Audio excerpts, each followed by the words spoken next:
Imagine walking into your own bank, only to be treated like a criminal. Not because you stole, not because you overdraft, but because of their mistake. And maybe because of your last name. Sounds insane, right? Well, that's exactly what happened to me. And trust me, this story does not end the way the bank expected. Quick question before I dive in. Have you ever felt frustrated dealing with a bank, a store, or some company that just treated you badly? If yes, drop a yes in the comments so I know I'm not alone. Now, let me take you back. I thought I was safe with a small local credit union.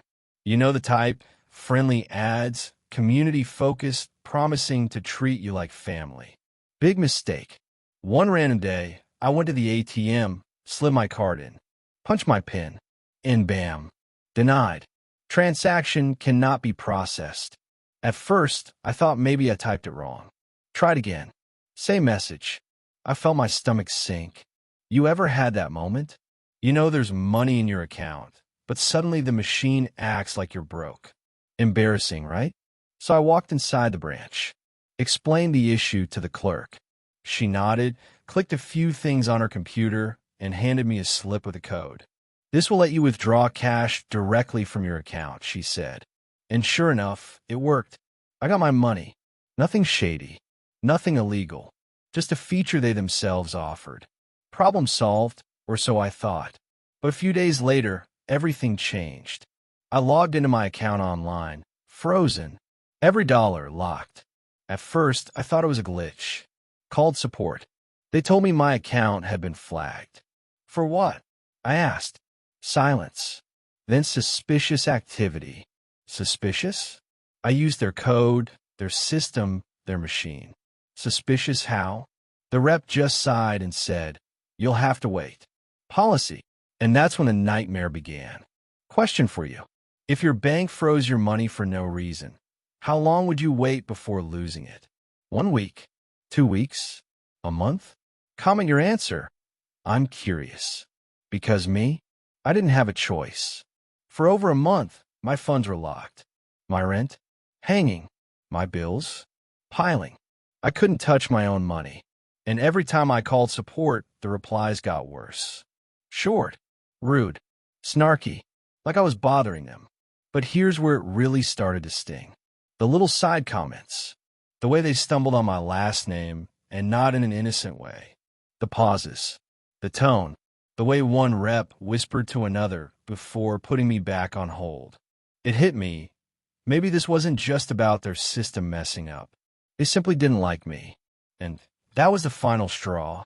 I don't know if you've ever been in a situation where you feel totally powerless. Like you're shouting into a void and no one cares. That was me. Calling.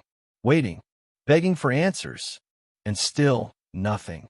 One night, after yet another useless phone call with their support team, I slammed the phone down and just sat there staring at the ceiling. I couldn't believe it. My own money, held hostage, by the very people who were supposed to protect it. So, I did what anyone would do when they're at their breaking point. I called my family overseas to vent. My younger cousin answered. He's always been the idea guy in the family. Sometimes smart, sometimes crazy, but always entertaining. I told him everything. The frozen account, the rude employees, the not-so-subtle digs at my last name. He laughed at first and said, "Why don't you use one of those Russian services? You know, the ones where people get paid a few pennies to post whatever you want on social media." I blinked. "Wait, what?" "Yeah," he said. "You give them a message, a hashtag, whatever. They spread it everywhere. It looks like hundreds of people are all mad at the same thing. Banks hate that kind of attention." I chuckled.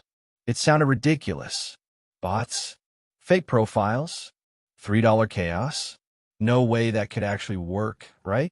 But after the call ended, I just sat there thinking, what if? What if I really could fight back? Not by shouting louder, not by waiting for them to review my case, but by hitting them where it hurt most, their reputation. See, banks don't care about one angry customer, but 100 angry voices? 1,000? That's different. Suddenly, the idea didn't sound so crazy. Let me ask you, if you were me, would you try it?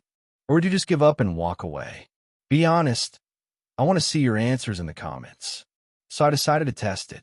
No big investment. No risky move. Just $3. That's it.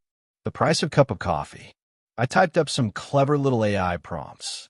Wrote complaints that sounded real. Terrible customer service. They froze my account for no reason. Never trust this credit union. Different voices. Different tones. Some sounded like college kids. Others like older parents. A few from business owners. And then I pressed send. It was like flipping a switch. Within hours, the credit union's Facebook page was flooded. Hundreds of angry comments. Bad reviews popping up like weeds. Twitter? Same thing. Their timeline was buried under complaints. Some profiles looked American. Some foreign. Some old. Some brand new. The illusion was perfect. I leaned back in my chair and smiled for the first time in weeks. This wasn't just a fight anymore. This was war. The next morning, I woke up, made coffee, and, out of curiosity, pulled up the credit union's Facebook page. And oh, my goodness, it was a total disaster. Every single post they had, holiday greetings, loan ads, even a picture of their friendly staff, was buried under comments. Worst bank ever. They froze my account for no reason.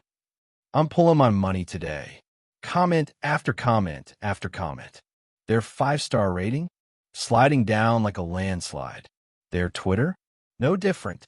The complaints spread so fast you'd think a storm had hit. I almost felt bad. Almost. By mid-afternoon, something happened I didn't expect. My phone rang. But this wasn't the usual robotic hold music or a rude rep sighing into the receiver. No, this was different. This is the call center manager. The voice said, polite and careful. I'd like to personally apologize for your experience. My eyebrows shot up. Now they cared. He went on. We've reviewed your situation. We understand your frustration. We're going to release your funds immediately. Just like that. But wait, it gets better. He added, as a gesture of goodwill, we're also crediting your account with $50. And we'd strongly encourage you to transfer your funds to another bank for a fresh start. Translation, please stop. Please take your money and leave us alone. I had to bite my tongue to keep from laughing. For weeks, they ignored me. For weeks, they treated me like I was nothing. And now, one day of pressure, just one, and suddenly they couldn't move fast enough. So of course I agreed. I got my money back. I got a little bonus. And I got the satisfaction of watching them squirm. But here's the cherry on top.